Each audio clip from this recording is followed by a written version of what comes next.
Now, before we get into this, there's one thing I want to mention, and that this guide is aimed more towards stuff that I like to do and monsters that I would fight. This is not necessarily the best or most efficient monsters.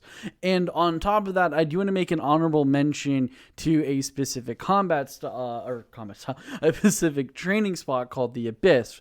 For those who don't know, the Abyss, aka fighting abyssal creatures, is now one of, if not the best places to train combat stats, and the only reason I am not including it in this guide, other than in this section, is because of the fact how insanely crowded it is. I've tried to scout this multiple times just to get clips for this, but honestly, it's so insanely crowded, I didn't even want to bother, right? I'm sure you can find some off time to where, it's not too bad and you can get a spot. Like, there are, when I was leveling up my runecrafting to 90, I did occasionally find a open spot every once in a while on a blue moon on a weekend at odd hours, but again, these are once in a blue moon. Usually the entire Abyss is filled, even taking the bad spots in the Abyss, because it's just such a common place to grind out ashes and to grind out combat XP. That being said, let's get into the actual methods. So the first method I want to mention is actually going to be trolls. Now, normally you would be hearing about troll brutes in Berthup, and these are not a bad monster to train on, but with the release of Necromancy, we got a better troll to fight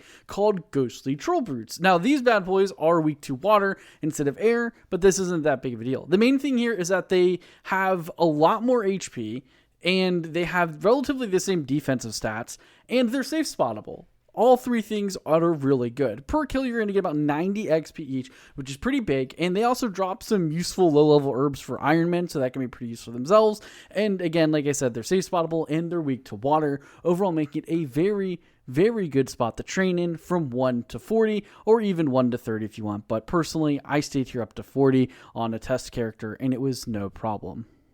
So starting from level 30, you have a monster that I'm sure a lot of people actually didn't expect on this list, and that's Banshees. Banshees are a really solid way of training nearly any combat style at this level range, and you're going to stay here from level 30 to 50. The thing about Banshees that is also really nice is they're also affected by the Ghost Hunter outfit and the Salve Amulet, and you don't have to have the Salve Amulet enchanted if you don't want to, as the enchant raises it from 50% extra damage and accuracy to 20%. Now, this is a low level, so I'm not going to count on you guys actually having the Salve Amulet, but if you do, it's going to make this a little bit better, and if not, it's perfectly fine.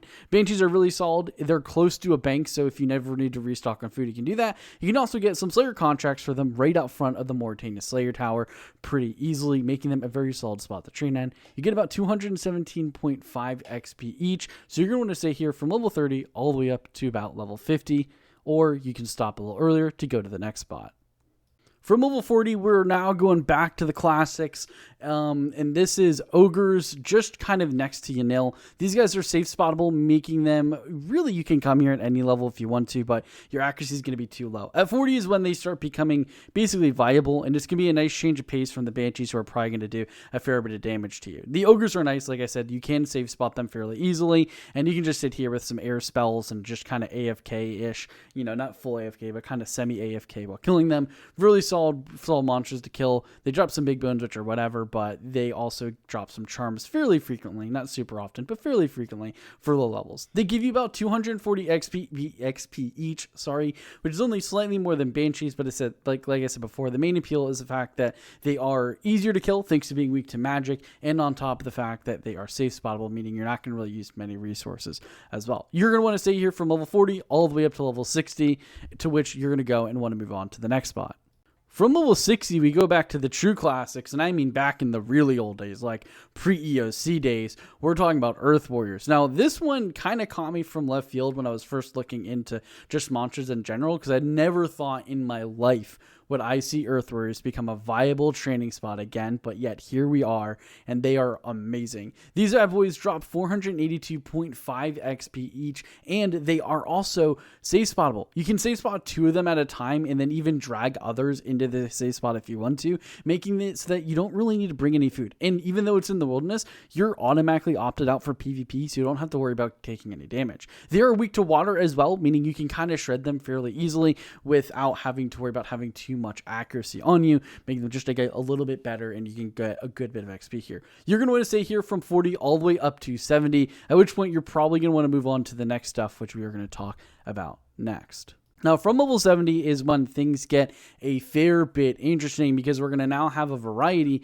in the methods that I would potentially do. The first thing I want to mention, as I mentioned in the beginning, is that you can now start doing Slayer, and I would suggest doing Slayer. At this point, Slayer becomes fairly viable to start knocking out. You're going to have not as many crap tasks, and the monsters are going to be halfway decent, right? You're not getting anything good, but they're going to be okay. So at this point, it's safe to start training Slayer if you've only been stuck at that level 15 Slayer for killing those Banshees, and this is a good time to start picking it back up and start knocking out some Slayer to go training. Aside from that, though, we're going to move on to the next thing, which is the Exiled Cowfight Guardians. These bad boys are also safe spottable. They don't give as much XP as Earth Warriors, but they do have a nice factor of being even more AFK, and they drop charms like crazy. This is actually a really popular spot for people to come at lower levels to farm charms, and you just shred through these guys. They are so easy to kill.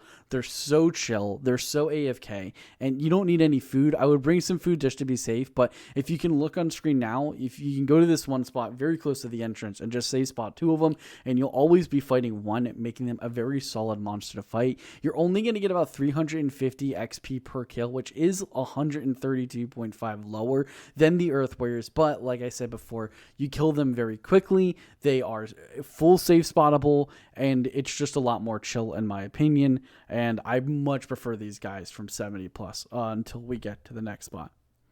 Alternatively, we have another option with the 70 plus with Gargles. They give you 335 XP each, which is lower than the others, but they are more XP per hour than these other two because of how much they can get clumped together and how much you can shred them. They die very quickly, especially if you have the Rock Hammer Smash.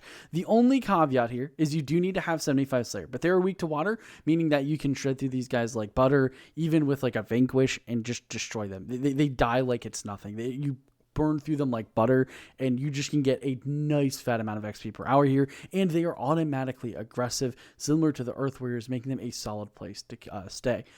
From level 80 is where things start to get interesting, and we're going to run into the last two suggested monsters I'm going to have on this list. The first of which is the Bissell Demons, which require 85 Slayer, and I'm sure nobody is surprised here. Bissell Demons are basically one of the go-to training monsters in general, especially if you fight them in the wilderness. You can get tons of XP per hour, both at the top of the Wilderness Slayer Tower or in the wilderness. Now, they're most popular in the wilderness, where you can get like over 1 mil XP per hour here. I did not actually time it, but I know with melee, I was getting like over 300k XP per hour here.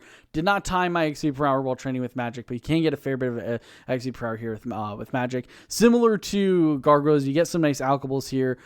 As well, you get a lot of pure essence. So if you're an Iron Man, this is an amazing spot just to stock up on pure essence. You can get some alchables. You have a chance to get like Abyssal Whip, and super rare chance of getting like the Abyssal Orb and Abyssal Wand.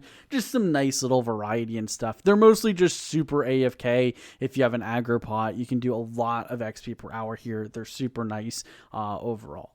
Moving from here, we have the last monster on my list, which is the Ganodermic Beast. This is a monster I didn't really take advantage of too much, or really at all, I should say, in my leveling process for Magic. And this is most because there were other monsters that were broken. But trying this out, they are very nice. The only caveat here is they require 95 Slayer. So that is a really big and steep, just Slayer level curve just to be able to train this. But this is a higher end monster to fight. They are fairly AFK-ish in the sense that like they don't really do much damage. As long as you're not doing any AoE attacks with like Dragon Breath or the Chain, you're probably going to take like little to no damage. And if you just flick Soul Split or use Soul Split with some prayer pots, you can stay here for a very long time. They're weak to fire, so you can do a good bit of damage overall. The only thing you have to keep in mind is you have a very high risk of apparently going into what's known as mushroom mode, so just keep that in mind. Now, I hope you guys did enjoy this video. I know it's different from what I usually do, but I wanted to share my findings and the little bit of research I've been doing. Like I said, I do plan on making one for the other combat styles. I know this is not the most efficient of methods or leveling, strategies. This is just what I've been finding that works well for me and a lot of my kind of research I've been doing. And if I do find a whole bunch of stuff to be changed, I will probably make a new video later down the road. But for now, like I said, I hope you guys enjoy, and I'll catch you in the next video.